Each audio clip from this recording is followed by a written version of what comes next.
Kung mahirap ang maging mayaman, ang mahirap, madali bang maging mahirap? Minsan, napakinggan ko sa isang homily ng isang pari. Sabi niya noong panahon daw, kapag nagmamas ang mga pari, tinitingnan muna sa kaliwa at kanan kung nasaan yung mayaman at mahirap.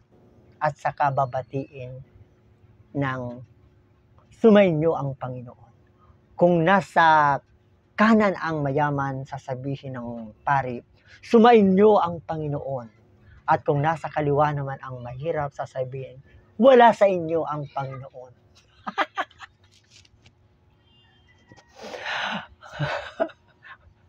Hi, this is Elijah Saltiban Jr.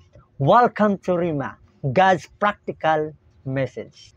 Sa gospel natin ngayon, napakaganda, from Matthew chapter 19, verse 24 to 26.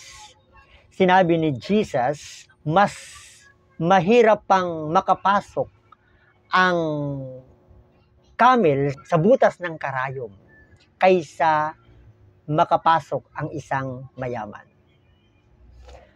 Nang marinig ito ng mga disciples, sobrang na-shock ang mga disciples at sinabi nila, kung ganoon, sino po ang maliligtas? Sabi ni Jesus, sa tao, imposible.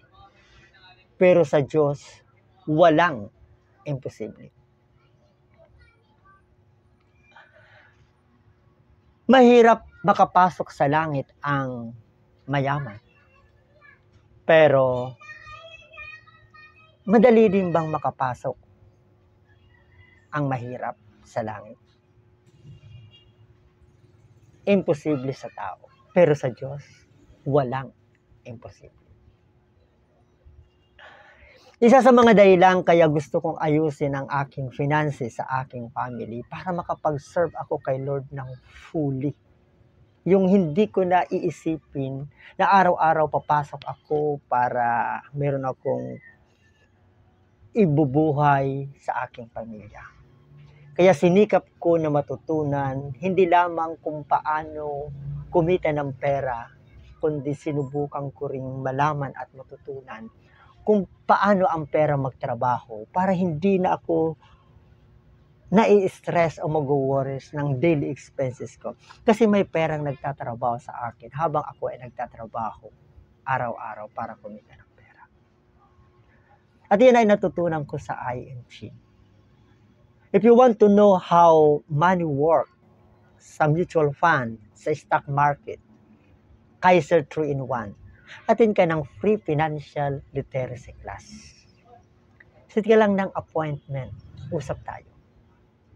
Sabi nga sa 2 Corinthians chapter 8 verse 9, Jesus Christ became poor although he was rich, so that by his poverty might become rich. God became poor to make us rich. Live God-designed life.